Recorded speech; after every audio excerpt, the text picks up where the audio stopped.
Hi, everyone, and thanks for joining us today to reconnect with Tony Khan in anticipation of the upcoming Forbidden Door pay-per-view event this Sunday at Scotiabank Arena in Toronto, historically one of the greatest professional wrestling cities anywhere in the world. So we want to get it to as many of you as we can that are on the line here with Tony over the next hour to discuss the second edition of Forbidden Door. So no two-part questions for Tony on Forbidden Door. Let's make that pledge in respect to your fellow journalists so everyone gets a fair chance. And as Robin mentioned, please make sure that your phone is unmuted. So I'm going to turn it over to Tony right now for some opening thoughts on Forbidden Door, and then we're going to open the lines for your questions. Tony, you with us? Yeah, hey, thank you very much, Jim. Hey, everyone. I'm very excited about Forbidden Door this Sunday on pay-per-view. It was a great event last year. I'm very excited to be back at Forbidden Door this year. It's great to have our first ever pay-per-view event in Toronto. There's so many things about this show I'm excited about and excited to talk to all of you about it. So with that, please fire away. All right. Thanks, Tony. Let's get right to it. So we're going to open with Phil Strum from USA Today, and then following Phil will be Dominic D'Angelo from Ad Free Shows. So Phil, you lead us off. Thank you. Hi, Tony. Thanks for doing this. First, this Sunday is the first time you're going to have some folks, the Elite and CM Punk, on the same card, in the same backstage since last year's All Out. That's got to be pretty exciting for AEW. Just how do you feel about that coming into the weekend? And thank you. Thank you, Phil. It's very exciting to have a pay-per-view event with so many of the top stars in AEW competing. What makes things even more interesting is we have so many of the top stars from outside AEW involved in this event, and it really feels like an all-star show this Sunday in Toronto at Forbidden Door. Very excited to have CM Punk back in AEW. The debut episode of Collision was a great success for us, both as a huge live event and as a great television premiere on TNT. I think it bodes really well for Saturday Night Wrestling on TNT. And I'm also very excited to have that great representation from the Elite. Kenny Omega versus Will Ospreay is one of the most anticipated wrestling matches all year in any promotion or any combination of promotions. Really excited about that. And also last night we announced a great 10-man tag match with Hangman Page and the Young Bucks teaming up with Eddie Kingston and Tomohiro Ishii versus Jon Moxley, Claudio Castagnoli, Wheeler Yuta, and Shota and Takeshita. And really think that can be a great 10-man tag. Of course, Ishii faced off with the BCC and Shota pretty recently at Dominion, and that was also a great match. It's very exciting to have so many of our stars back in the company, and I think this weekend's pay-per-view will fittingly be a really great star-studded event with some awesome wrestling. So very pumped for Forbidden Door and what it represents. Thanks, Phil. Yeah, thanks, Phil. Thanks, Tony. Dominic D'Angelo from Ad Free Shows is next, and Dominic will be followed by Chris Mueller from Bleacher Report. Dominic. Hey, Tony, good to speak with you again, and congratulations on the success of Collision. Looking forward to Forbidden Door this weekend, too. I'll be hosting a watch party along with it, so it'll be fun times. The question I got for you is kind of a follow-up of what Phil said. With CM Punk coming back and everything like that, wanted to get your perspective. Dave Meltzer had some reports regarding the locker room mentality and stuff like that and how that all kind of situated. I wanted to get your own personal perspective of what it's like to have CM Punk back in the locker room, and what's the overall locker room mentality and dynamic with him there? Well, I think it's been so far a positive experience these past few shows. It was great to have a successful debut for AEW Collision on Saturday night. And last night being in Chicago, it made a lot of sense to hype Forbidden Door and promote this Saturday's 8-man tag match. We have a huge match coming up with CM Punk, FTR, and Ricky Starks teaming up against Jay White, Juice Robinson, and the Guns, this new Bullet Club Gold. And I think that's a big event, and it was very cool that we were able to promote it and have CM Punk make a surprise return to Dynamite in Chicago. And I know the live fans really enjoyed that, and I thought it was a really positive thing. And I think it'll hopefully continue, and fans certainly have got a lot of things to look forward to on Forbidden Door this Sunday. The locker room was a really positive experience at Collision, and then yesterday was a great Dynamite. So I felt like it's been off to a great start, certainly, especially with the really positive numbers we got for the first Collision. Everyone was really excited about that too. Thank you. Thanks, Dominic. Chris Mueller from Bleacher Report is next. Chris will be followed by a write-in question from Chris Walker from DAZN News. Chris? Hey, Doc. Hey, Tony. One thing that I think surprised a couple people about the booking of Forbidden Door was booking Jungle Boy Jack Perry to face Sonata. I was just wondering if you could talk about that and whether, there were any other choices available that you were considering to face Sonata other than Jungle Boy, or was he always the first pick in your mind? He was the first pick in my mind, and when New Japan Pro Wrestling asked me for a top star in AEW, I really believe in Jungle Boy Jack Perry. From the very beginning of the company, he's been somebody we believed in, and every year he's gotten further along and built his connection with the crowd, and I think as a wrestler, he's continued to develop, and I thought it was a great match at Double or Nothing with the Four Pillars fighting for the AEW World Championship. And Jungle Boy is somebody I really believe can continue rising to the top of pro wrestling, and it could be a great champion for any company. So when I was sitting down with New Japan and discussing this event, Jungle Boy was somebody I put forward as one of our top stars who I thought would be a great matchup for Sonata, and if he wins, he would be a great champion for New Japan. So I'm really excited about it, and I believe Jungle Boy continues to push and push, and he's one of our top stars, and that's why I thought he would be a great matchup for Sonata, and I think it'll be a great match this Sunday at Forbidden Door. Thanks, Chris. Tony, I've got a write-in here from Chris Walker from DAZN News. And after you answer that, Bill Pritchard from WrestleZone will be next. Great. So Chris Walker asks, out of all the matches that you've booked and watched as a fan, where does Okada versus Dragon rank? It would rank near the top for sure. There have been a few matches that had taken place before, particularly in Japan, that I was really excited to be able to bring to America. Certainly Omega versus Ospreay is a great example of that. A match that was an amazing bout at the Tokyo Dome, and we're very excited to have the rematch here at AEW New Japan Forbidden Door. I'm thrilled to be a part of that on Sunday. The initial Double or Nothing had a main event of Chris Jericho versus Kenny Omega, and that was also a rematch from the Tokyo Dome where it was a dream match and something I wanted to see, but it was also then after they wrestled in Japan, something I wanted to bring to America and that I believed would do very strong business. And in the case of Bryan Danielson versus Kazuchika Okada, I just believe Danielson versus Okada is one of those wrestling dream matches that goes back many years. It's never happened before. And in recent weeks, we've really tried to build anticipation for it. Since that video played at Dominion with Danielson laying out the challenge, and since Okada has responded and accepted the challenge, in recent weeks on AEW TV, we've promoted the match, built it up. Danielson has had strong words, and last night on AEW Dynamite in Chicago, Okada returned to AEW, and it was great to see him back in the ring here. It was great to have Okada back in Chicago, where he wrestled with us last year, and he cleaned house. This year, he successfully nailed that Rainmaker on Yuta, and it certainly is one of the most anticipated matches for me personally in my lifetime.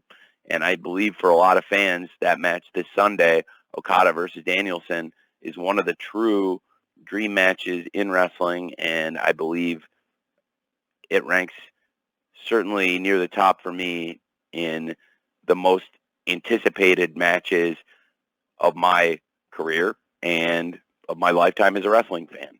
So I'm very, very excited for that match on Sunday. Thank you very much. Thanks, Chris. Bill Pritchard from WrestleZone, you are up next. Sean Ross Sapp from Fightful will follow. Bill. Hey, Tony, how are you? Yeah, I'm very well. Thanks, man. How are you? Good. The Owen Hart tournament brackets were finally announced last night in full. It seemed like everybody, it was well received, but one complaint that I noticed was there's no Canadians or a lack of Canadians in both brackets. And I just wanted to see if you had any thoughts on that specifically, or if you could talk about what went into putting the men's and women's brackets together for this year. Well, I wanted to give the strongest field possible, and I felt like we put together a really, really strong field with some of the top stars in AEW and some great names. And this is something we're going to be doing year after year, the Owen Hart tournament, and tried to pick the best 8 wrestlers that we could on each side that were available on all the dates, and to create the most compelling matchups for TV and pay-per-view. And I really, as you said, I think the bracket was well received and people are really excited about the matchups. And I just tried to use the best people from the roster available for those dates that I thought would make for the best matchups. And I think there are a lot of exciting matchups in there. And with the event in Canada this year, and hopefully in future years, we'll be able to continue having more and more AEW events in Canada, including hopefully future Owen Hart tournaments. You know, there are great opportunities for more and more Canadian stars to get involved in these events too.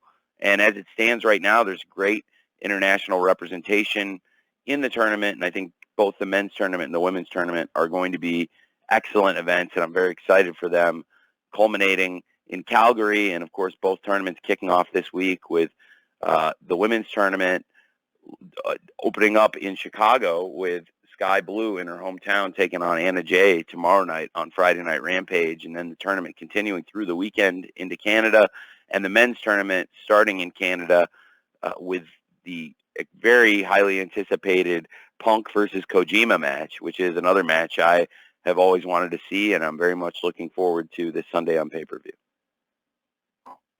Thank you, Bill. Sean Ross Sapp from Fightful is next. Sean will be followed by Ella J, who represents a wrestling gal. Sean? Hey, Tony. You've booked CM Punk against Kojima, which is very clearly a match that CM Punk has wanted for a long time. He's even referenced Kojima in interviews like 18 years ago. But there was word that he could be facing Kenta, and maybe there were some issues there. Is there anything you can speak on in regards to that? Because, I mean, you all had to make a lot of changes to last year, and that seems like could have been the case this year as well. Well, this is a really strong card for Sunday's event. I'm incredibly excited about it, and I think this is a great hard-hitting match, and this is the match I want to see. And it's worked out perfectly that Sunday's card is, in my opinion, the most stars we've ever had on any pay-per-view we've ever done. It is such a star-studded show, and I thought it was very fitting that one of the most decorated champions in the history of Japan, Satoshi Kojima, who has been the globally the GHC champion, the Global Honored Crown winner, the IWGP Heavyweight Champion, the Triple Crown champion, and to have one of the most decorated heavyweights ever in Japan to come here and wrestle one of the most decorated heavyweights ever in America, CM Punk.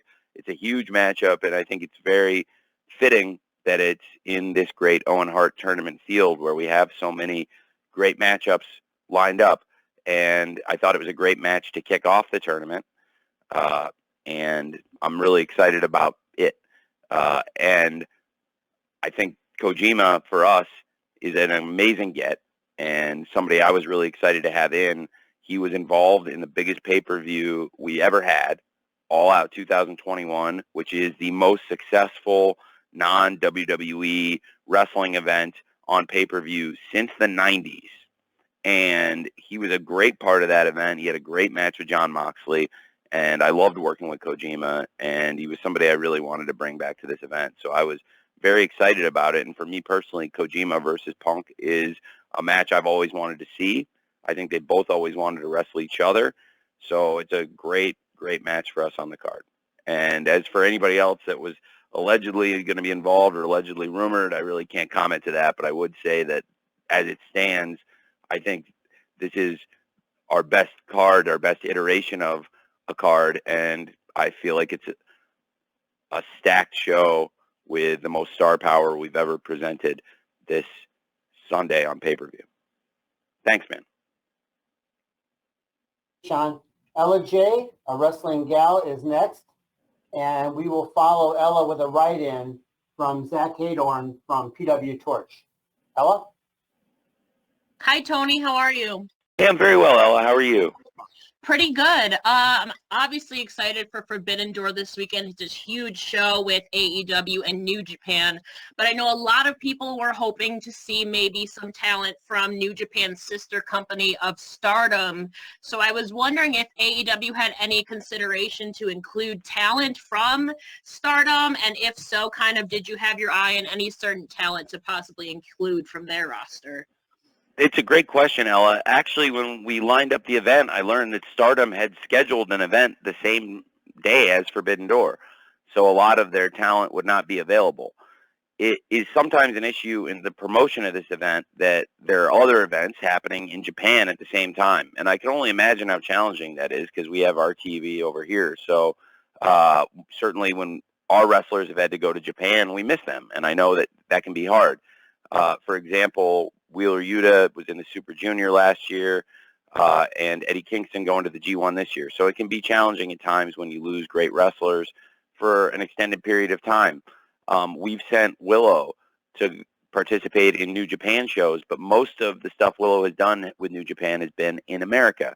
So it hasn't been detrimental to her ability to appear on AEW TV, which is great because Willow is a great star for us and a rising star who's been involved in a lot of the shows recently, including being on the winning team in a great match on the debut episode of Collision here in Chicago last Saturday.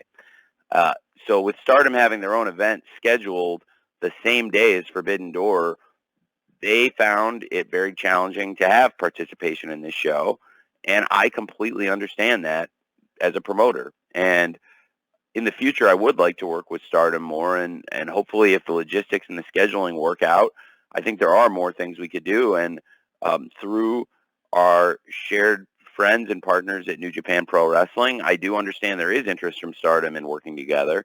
And the key is finding dates when we're not doing shows at the same time, when the talent can cross over and work together a little more. But it's definitely something we did talk about and are very open to in the future. All right. Thanks, Ella. I've got a write-in here from Zach Hadorn from PW Torch, and after you answer that, Tony, we'll go to Jim Barcelona for the Miami Herald. Zach's question from PW Torch is pretty straightforward. How was booking this year's Forbidden Door event different than putting on the inaugural event last year? Well, that's a really great question. It's been different, and I'll talk to you about how it's been different. First of all, the rapport has been built. I already had a really good connection with Rocky, but Ghetto and I were getting to know each other better last year. Now I feel really close to Ghetto. I think we're friends and have a great relationship. And he was actually in the office with me working last night, and it was great to have him there. And in addition to having a better connection with Ghetto-san and having built a closer relationship and even more trust than we had going into last year, which I think we'd worked together at a distance, you know, sending people back and forth, talking through Rocky, but really built a personal rapport last year that's gotten stronger. And I really like Ghetto and really respect him. And also on the business side, I've built a stronger connection with Obari-san. And Mr. Obari's done a great job with the New Japan Pro Wrestling office in the business side, building that, as Ghetto has done an amazing job with the booking and creative. And I love working with both of them. I think they're both tremendous. That's been a great part of it. Also, this year, thankfully, knock wood, I'm looking for some wood close to me right now. I might have to get up and walk around. This will have to do. We are not as injury bitten as we were last year at this time. Last year was the most challenging run of injuries that I've ever been through in any sport. This is my 12th year in the National Football League. I've spent 7 years as the director of football at Fulham Football Club, and now we've been going through AEW over 4 years on pay-per-view and done hundreds of events. Never have I seen anything like what happened last year between Double or Nothing and Forbidden Door in terms of huge stars getting injured, and in all different kinds of ways, not just one thing. The injury bug truly bit us hard, and we were able to persevere. We worked really hard, and on the New Japan side, there were challenges too. Obviously, there were some big names there that didn't make the show. I'm very excited to have Ishii participating in the show this weekend, for example, because last year that was a challenge on his end. And of course, for AEW, Bryan Danielson versus Okada. It's a huge dream match, and it's a huge step for AEW that Bryan Danielson's part of the event this year. Last year, CM Punk broke his foot before the event, and he was supposed to have a big match with Tanahashi, and now we have another incredible match nobody thought they were going to get to see with Punk versus Kojima in an Owen Hart Foundation tournament quarterfinal. And Kenny Omega is one of the biggest stars in AEW and one of the biggest stars ever in New Japan Pro Wrestling. And Kenny Omega is here and having the rematch with Will Ospreay under these incredible circumstances on AEW New Japan Pro Wrestling Forbidden Door. Last year, so many of these great stars were not available, and we still had what was, in the opinion of so many fans all over the world, the greatest wrestling show in the world all year last year. And this year, we haven't had those same issues with injuries. There have been issues, but it's been great putting the show together, and I feel like it's been less challenging in many ways to get to this point. And we had a show that was so great last year, and people had questions going in if we were going to be able to make it as good as it looked on paper and as good as it originally looked on paper, and we were able to do that despite all those injuries, all those challenges. This year, it feels like the card has come together without that same wave of injuries that affected last year's show. And so I believe we can do an even better show this Sunday at Forbidden Door on pay-per-view. I think the show can be even better than last year's show, which is one of the greatest things I've ever been associated with. Thanks, Zach. Jim Barcelone from the Miami Herald is next. Amy Nemedy from WrestleJoy will follow Jim. Jim, you're up. Thank you, Tony. With the crossover we've seen with MMA and pro wrestling, the pro wrestlers and even sometimes the companies, I'm just curious because the report I saw about Bellator, if MMA is something that you all are interested in, and if so, how does that help AEW if it does? Thank you. I was surprised to see that report. I haven't had any conversations with them about that, so I don't know what that was about. My father hasn't had any conversations with them either. I'm not even sure who you'd talk to. I don't even know, honestly, who owns the promotion. Is Scott Coker the owner or the president? I'm not sure. I'm familiar with Bellator. I'm familiar with MMA and have never worked professionally in the space other than having some stars from UFC appear at times in AEW. But I saw that report, and yeah, there's really nothing to that. I'm not sure where that rumor got started, but obviously it's an interesting time in the MMA business, just as it's a very interesting time in the pro wrestling business with a lot of things happening. And with the success of AEW and our international expansion, big things like this sold-out Forbidden Door show and all of the international interest around it, and the anticipation for AEW All In with over 65,000 tickets sold, setting all sorts of attendance and revenue records. It will be the biggest wrestling event ever in Europe, and outside of a couple of the WrestleManias as it stands right now, and only a couple of them in all the years, it would stand only next to a few of those as the most successful, highest grossing wrestling event of all time. And there are so many things exciting there on the business side, and with the launch of AEW Fight Forever all of this happening at the same time. It's just a really great time for the business right now. So I believe that with all those great things happening, people would look at that and say, well, sure, it would be great if there was that same competition in MMA, if that same spirit of competition. I do believe we are the greatest challenger brand in all of sports. People have written it, that this is the most successful sports startup since the AFL, and I believe that. I think this will end very differently than the AFL because I don't intend to become part of the league we compete with. I think it's good for us to be two separate leagues, whereas the merger of the AFL and the NFL turned out to be the best thing for the fans in the end. It was also a merger of equals, and it will involve parity, and the NFL is the greatest league for parity of competition and running the business in all of sports, and all sports leagues aspire to be that. I think in pro wrestling, what we built in a relatively short time is very exciting and looks good to a lot of people. And if you could create that in MMA, it would be very exciting. But I honestly have never had any talks, and my father has never had any talks about buying Bellator, so I was surprised to see that. Was that something, I was at the show, I was backstage yesterday, somebody sent me that. Was that something Ariel Helwani reported? I'm asking. I don't know. Yeah, I know. I was muted. Yes, that was correct. You're correct. Okay, well, it would not be the first inaccurate thing Ariel Helwani has reported. That is completely inaccurate, but that's Ariel Helwani for you. Thanks. Thank you. Thank you, Jim. Amy Nemedy from WrestleJoy is up.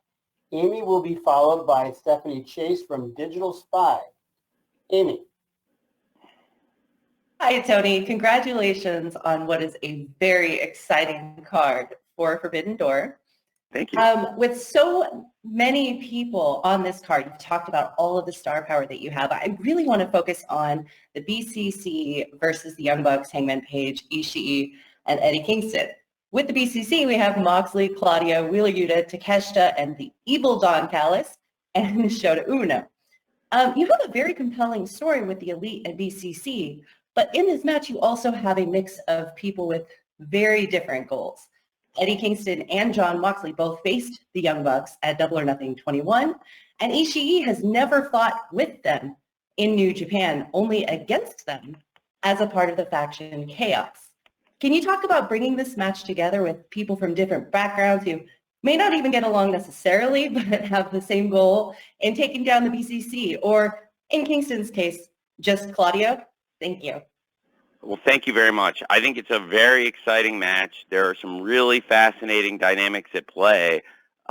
Wheeler Yuta brought up a pretty good point today. I guess he's officially out of Chaos now, for sure. And I think he has been for a while, as we've seen, but that amused me. Well, I think there are a lot of fascinating dynamics at work here. Certainly, with Tomohiro Ishii and his involvement, he's got such an amazing history with some of his own teammates here. Like you said, he's fought against the Elite. He's fought against the Bullet Club at times, and certainly he's fought against Eddie Kingston. And we've also seen Ishii have great matches against the BCC. They had a great six-man match at Dominion, and one of the best matches I've seen in recent years was Ishii versus Moxley in the G1 in 2019. And I think there are so many fascinating dynamics here. Certainly the dynamic between Eddie Kingston and Jon Moxley is a major emotional hook to this match. And I thought Jon Moxley and what he said and his behavior and his demeanor added a lot to the show yesterday. And it was a great ending to the show, I thought, to have several of the matches intersect and then have Eddie Kingston and Jon Moxley have that interaction in the ring and build some anticipation for Sunday. Certainly, I think that got people more interested in what's going to happen there. And when Eddie said he had a partner, he meant it. He brought one of the top wrestlers in the world out in Ishii-san. And I think that's going to be an amazing 10-man tag match, following up on some great matches these people have had with each other. There's an amazing Anarchy in the Arena. They're great six-man tag at Dominion. And now something to make it very different to see Jon Moxley and Eddie Kingston, these two longtime best friends, standing on the opposite sides of the ring. Makes it really, really interesting. And I know that it's going to be a great match on Sunday at Forbidden Door. And it's something now I personally really want to see too. So I'm very excited about it. And I thought with Ishii coming in, with Mox and Eddie on opposite sides, with Eddie hating Claudio so much, with Yuta's history, with Ishii, being Chaos guys, and with so many other things happening in this match. It's just really fascinating. And certainly the Elite and the BCC coming out of Anarchy in the Arena, that amazing classic they had at Double or Nothing. There's a lot of hate, a lot of furor between those factions, those teams.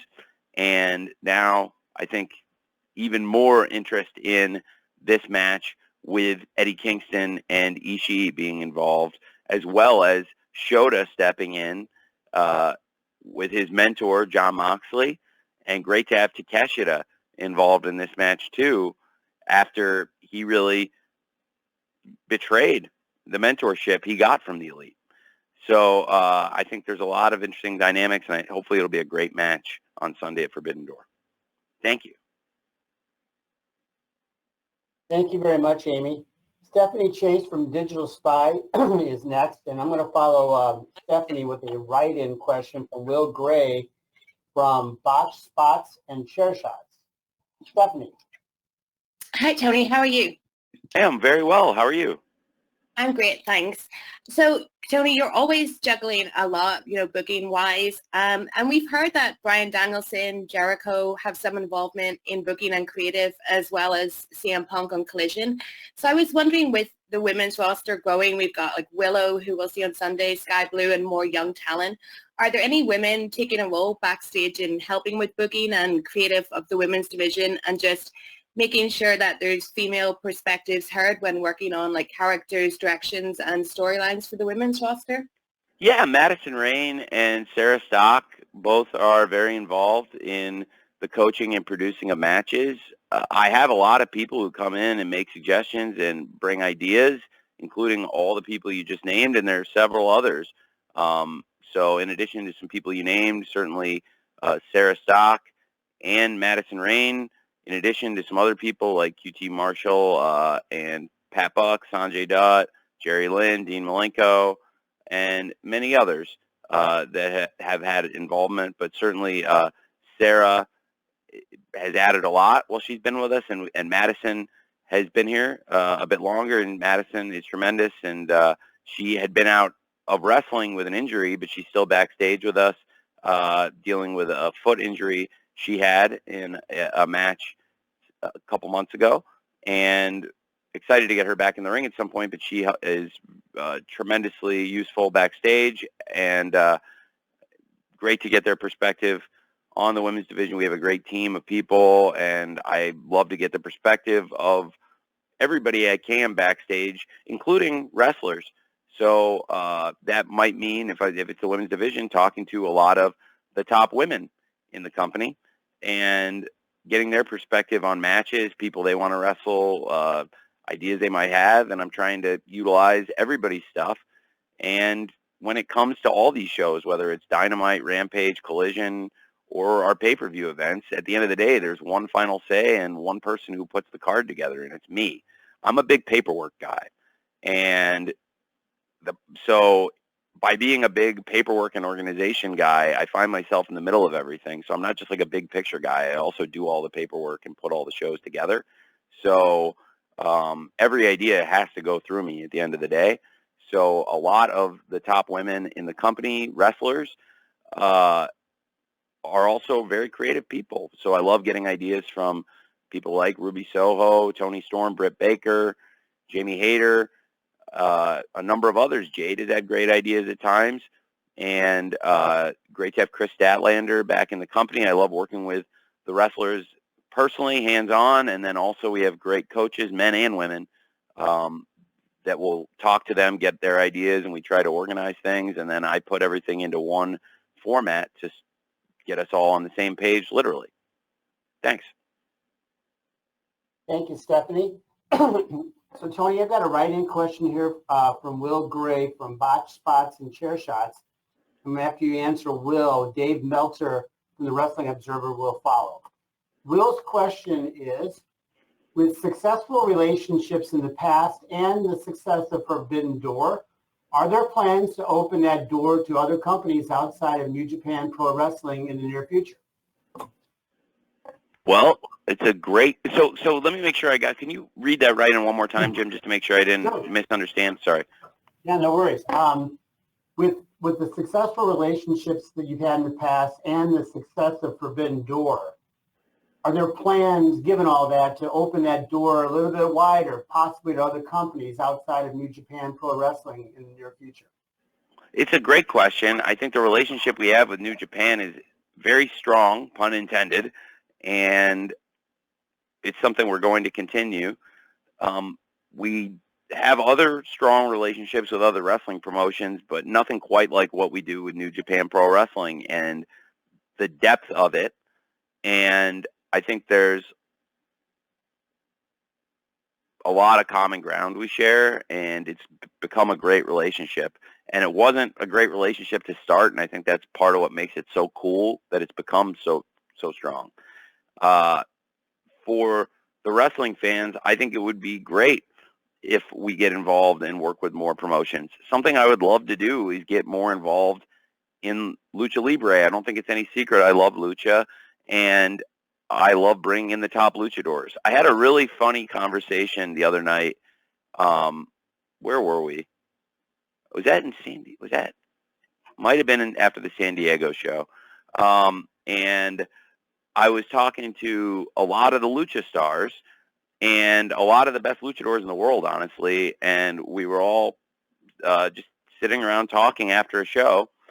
And I don't think they knew how much I loved lucha. And we started talking, and then I started talking about old CMLL and how coming out of college, especially after WCW and ECW closed, I really found myself watching a lot of the CMLL TV at the time.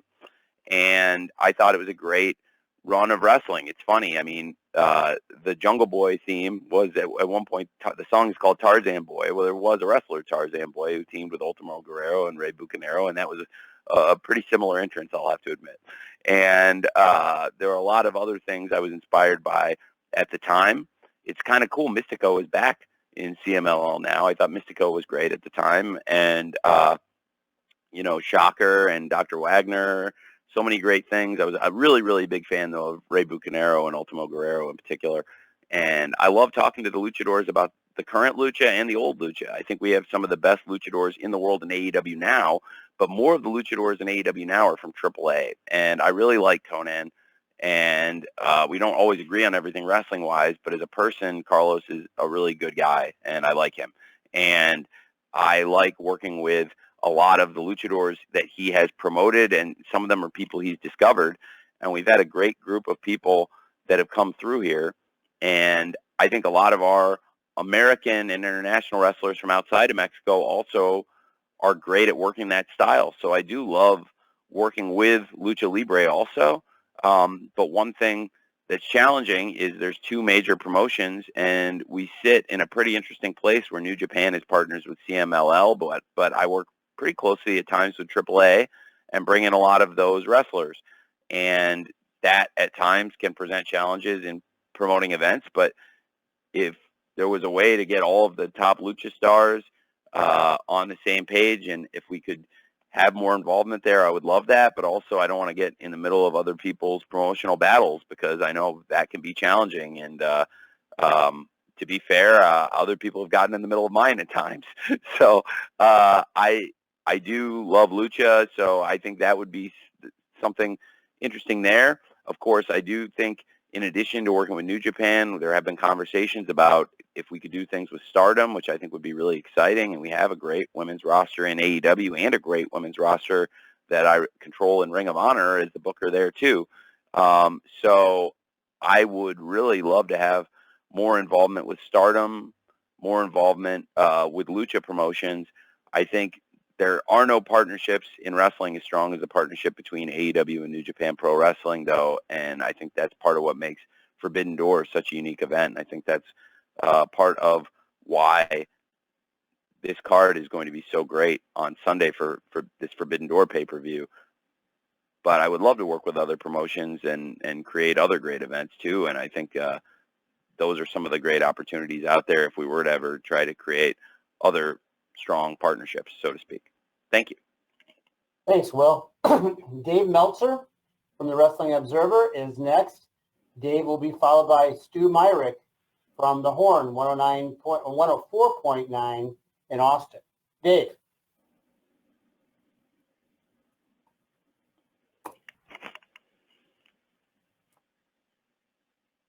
Dave, you need to unmute yourself.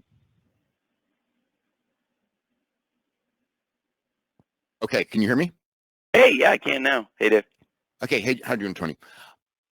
Yeah, on the first Collision show Friday night, CM Punk made the reference to the term "one Bill Phil," and of course, watching that, I'm going like, we've all heard the rumors and everything like that. I guess the best way to say, is there smoke to that fire now that it was sort of referenced on television, or would you just kind of say it was a figure of speech? Well, it was a throwback in many ways to the wrestling I grew up on. And I remember being a teenage kid in high school and watching wrestling on TNT, watching a 2-hour wrestling show every week on TNT, and seeing a huge wrestling star of the time come out and reference Ted Turner on TNT. And I thought it was pretty cool to turn forward the clock to the present day and have a big wrestling star of the moment on TV referencing Mr. Zasloff. And especially given the way this show came to be, given that it was in the 90s where Ted Turner said, I want to give a slot on Monday night on TNT to pro wrestling. And here we are in 2023. And Mr. Zasloff, he runs the Turner Networks, and also he runs a large percentage of entertainment. And he's the boss of Warner Brothers Discovery, movie studios, TV channels, and so many things. And it's amazing to see how far that Turner empire has come and what it's become from what we as wrestling fans knew as the empire of TBS, TNT, TCM, CNN, and those great channels. And now with wrestling on TNT on Saturday nights, this was Mr. Zasloff's idea. He was the one who said, give 2 hours, 8 p.m. Eastern, 7 p.m. Central, every Saturday night to AEW. And we created Collision. And it was, I thought, very fitting to see Phil give a shout out to Mr. Zasloff. And it's no secret that AEW, we're trying to grow our revenues, chasing that media bag. So I thought that was very cool and a nice nod to the growing business that is AEW, where we're doing now multi-million-dollar live gates, sell out international shows, and got a video game launching, and we've already got 9-figure revenues, and we're growing and growing and pushing to hit that magic number that Phil referenced. So I think it was very cool and a nice nod to what a hot time it is in the wrestling business and how exciting it is for pro wrestling in the media space right now, because it feels like there's a lot of pro wrestling on TV.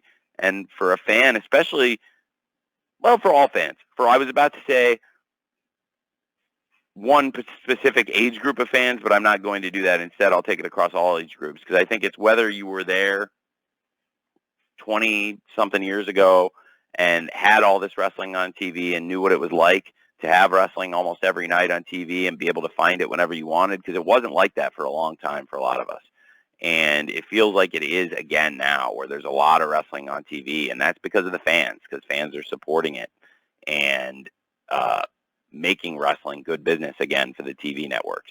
So I thought it was very cool as we premiere a new show to reference that and what's happening in the world of media. And it was a great debut, and that was a big part of it. So I enjoyed it. Thanks, Dave. Thank you, Dave. Stu Myrick from The Horn, 104.9 in Austin is next. Stu will be followed by Steve Fall from 10 Count. Stu. Tony, thank you so much for your time and looking forward to the event on Sunday. I wanted to ask about the brackets for the Owen Hart Cup tournaments. Very stacked brackets. Of course, I'll be rooting for a competitor that I get to work with quite a bit here in the Austin area in the natural, Dustin Rhodes. One omission, though, in the men's tournament, particularly Adam Cole, who won the tournament last year.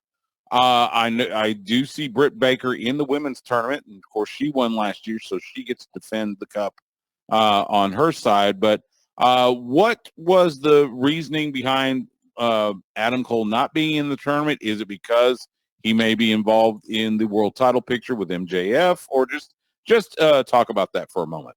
Well, in addition to being involved in the title picture and being a great contender, Adam Cole is in the Blind Eliminator World Tag Team Tournament. So with his participation in the tag team tournament, it would be challenging for him to be in both brackets at the same time. I'm planning to promote all the exciting tournaments coming up. It kicks off this week with the Owen Hart tournament launching on Rampage, bracket breakout with the brackets going forward for the fans to track what's happening in the Owen Hart men's tournament, the Owen Hart women's tournament, and next week as we launch the Blind Eliminator bracket. We know MJF and Adam Cole are going to be a team, and we're going to learn more about the other teams involved in this great tournament, chosen at random in that blind drawing by Tony Schiavone. And I think Adam Cole had an amazing match last week on Dynamite in that 30-minute draw with MJF. And we saw them back in the ring together facing each other last night face-to-face. But now we learned they're going to be partners in this tournament, which is very exciting. They have a lot of differences, but they do have some things in common. Both of them have had a checkered past with Tony Schiavone, for example, as we saw last night. And I'm very excited to see them as a team after seeing them as great opponents in a great match last week.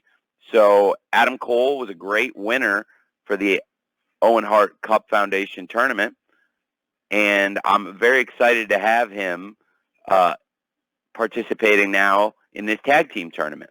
So he will be very involved in TV, just in a different tournament this year than last year. Thanks, Stu. Thank you, Stu.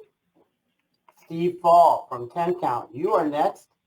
Steve will be followed by David Bixenspan from Babyface versus Heel.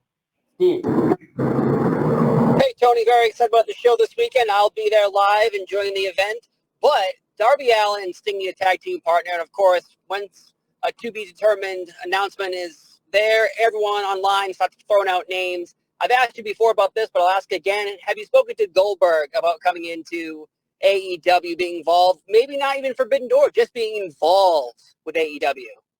I have had nice conversations with Bill about being involved with AEW at times. It's a good thought. I don't know if it would be the perfect fit for who Sting and Darby are going to bring to Collision this weekend, but I also want to leave all the doors open for them and their partner for Forbidden Door. But I think it would ideally be somebody that would step in and be a good fit for the Forbidden Door show. I think Bill Goldberg is a legend in pro wrestling. He's one of the biggest names in the sport, and certainly have had nice conversations with him at times. And as for who Sting and Darby bring in this weekend, there certainly have been a lot of guesses. I think a lot of them have been more in line with New Japan Pro Wrestling's biggest names. But Bill Goldberg has gone over and competed in Japan too, so it's a fair question. And you have asked me that before, as you noted. But at this time, my answer would be the same as it was last time. Yeah, I've had nice talks with Bill at times about doing things with AEW, and that's probably all I could say. Thank you, Steve. David Bixenspan from Babyface versus Heel is next. And David will be followed by Michael Shalek from SE Scoops. David. Hey, Tony. Thanks for your time. Thank you, Bix. So guess the best way to put this is there's been this kind of ever-present rumor for a while, I guess, stemming from the line at the All Out press conference about trying to run a business, that CM Punk might have an ownership stake in AEW. Is that the case, or was when he said that line, was that just like a colloquialism regarding his behind-the-scenes role? That's just a colloquialism. I own the business, but he's one of the top stars here and has an interest in AEW being a strong box office business. And his return is helping us and helped launch AEW Collision with a great rating, and he drives interest in our TV shows and pay-per-views and merchandise and is a huge star for us.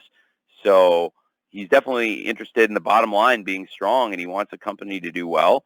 I think that's a colloquialism, though, to answer your question. Thanks, David. Michael Shalik from SE Scoops is next, and we will follow Michael with what I believe will be our final reporter of the day, Rick Ucchino from SB Nation. Michael? Hey, Tony. Good luck this weekend and next week with the video game launch. My question relates to AEW Collision viewership.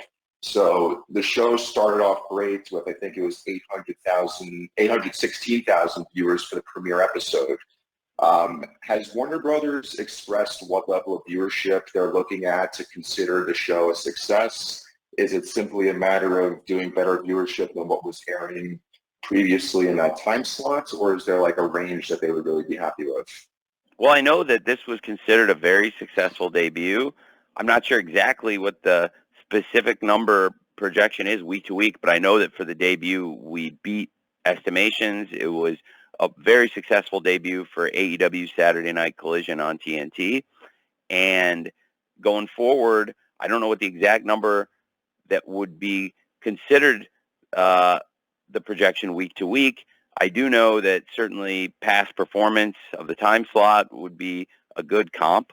I think we have high expectations, and we were really excited about the debut of Collision, and I think it's great timing for us. As you said, it's just a really exciting time for AEW with the launch of Collision and now Forbidden Door this weekend, and feels like, at least to me personally, I feel like we've been on a great run of shows. I really liked the show last night and a lot of the things we did leading into Forbidden Door. I loved the debut of Collision, and certainly I felt like the Dynamite the week before that was also very, very strong and built anticipation. And now with Fight Forever coming out, and the summer is just going to continue to build.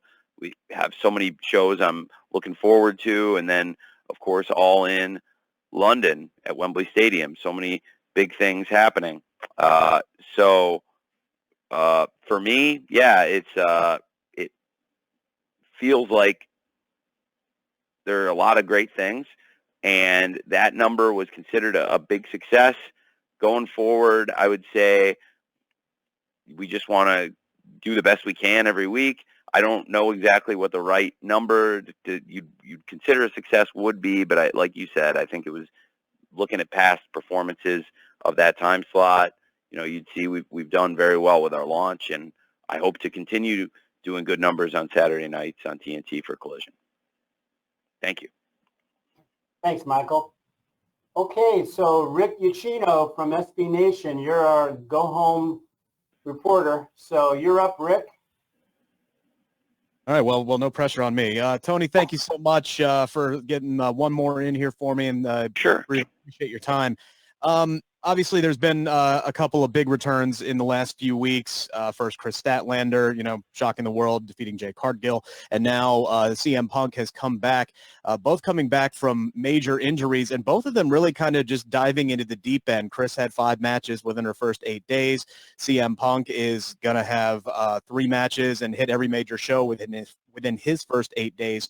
When it comes to handling a workload for talent when they come back from a major injury, and for these stars, their second ones with the company, do you have a set philosophy on that, or do you kind of take it on a talent-by-talent basis of how much work they can handle out of the gate? Well, can you, out of the, okay, That's a great question. I think I got the gist of what you were asking there. So it's a very good question. It certainly depends on the wrestler and the injury, I think, as to the amount of work you want to have them doing coming off a major injury and how quickly you rush them into multiple matches. I thought for both CM Punk and Chris Statlander, they're both great stars in AEW, and both of them had very different injuries, but they were both very serious injuries that kept them out for a long time. And in both cases, when they're available, we really want to get them in there and feature them. So Chris Statlander's been a major part of the TV and also out on the house shows defending her championship. And CM Punk now has hit the ground running and is a major part of the wrestling again here in AEW. And he had a great return match last week in the trios match. 1 week later, he's coming back. And as you said, he's got 2 matches this weekend in Toronto. And that's great for us. I think when we have a wrestler coming back from an injury and they want to work their way back in, I'm not going to ask them to do anything crazy and wrestle, 3 one-hour draws in the same day, every day, week in, week out. But I do think it's good for people to come back and get their, knock off any rust and give them the opportunity to hit the ground running, so to speak. And in the case of both CM Punk and Chris Statlander, I think they both come back, and it's been a really positive experience for us. And now with Chris, it was a big test for her doing the house show loop and then coming back and having another TV match after that. And for CM Punk, it'll be a great challenge, I think, going out and wrestling Saturday night this weekend on Collision and then Sunday at Forbidden Door. Thank you. Thanks, Rick. Tony, before we close, any final thoughts? No, I don't think so. It's been I really appreciate it, Jim. I think we covered so much great ground here. I feel like a lot of the things I wanted to talk about, we had a great chance. It feels like there's a lot of anticipation for this weekend. I'm very excited for it myself. I think it's going to be a great Rampage with some of the great stars from New Japan Pro Wrestling and kicking off the Owen Hart Cup Foundation tournament. I think it'll be really awesome, as we just mentioned about Collision, to have that 8-man tag, as well as some of the big matches we've announced, not in addition to CM Punk, FTR, and Ricky Starks versus the Bullet Club Gold, Jay White, Juice Robinson, and the Guns. We also have Hiroshi Tanahashi returning to AEW to take on Swerve Strickland. And I know Swerve wants to get in the ring with Tanahashi, wants to prove he's the one who should be earning that world championship opportunity. And Swerve's one of our top stars. Tanahashi's one of New Japan's top stars. I think that's a great matchup for free on TV on Saturday night on TNT. And there's a lot of other great stuff on that card with Andrade El Idolo versus Brody King. And so much to look forward to on the event. I know the Owen Hart tournament continuing through the weekend is something I'm very excited about, in addition to launching the men's tournament with Punk versus Kojima at Forbidden Door. Very excited to have Sky Blue wrestling Anna Jay in her hometown tomorrow here in Chicago on Rampage, and then also to have on Collision Willow Nightingale versus Nyla Rose. And it's a big weekend for Willow Nightingale because she's wrestling Toni Storm for the AEW World Championship. And, of course, Willow herself being the New Japan Strong Women's Champion. It's a great AEW versus New Japan card at Forbidden Door, and that's a big part of it. And then Willow versus Nyla in the Owen on Saturday night. That's a really big deal.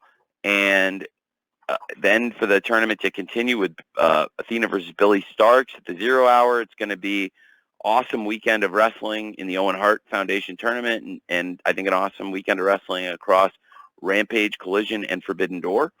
So I'm just really pumped for the weekend, and it feels like that's the vibe among so many of you in the wrestling world. And I just really wanted to thank all of you for joining us today for the media call. Without all of you, it wouldn't have been possible to launch AEW or to put together an event like Forbidden Door. Without all of you covering AEW and the idea of AEW from the very beginning. So thank you very much for everything you do. I really appreciate it. Hopefully see a lot of you soon at the Scrum or at a future Scrum.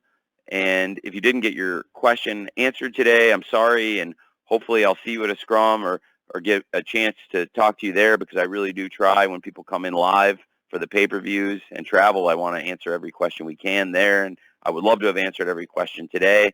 Hopefully we got most of your questions answered. And thank you again. And see you all at Forbidden Door. All right, Tony, thanks a million. And just to echo what Tony said, on behalf of everybody at AEW, thanks for joining the call. And we all, truly appreciate your investment and commitment to the wrestling industry. So, per our tradition, we're going to be distributing an audio recording to all attendees shortly. Be looking for that. We hope to see you this weekend in Toronto. And in the meantime, on behalf of everyone at AEW, we wish you the best of everything this summer and always. See you in Toronto.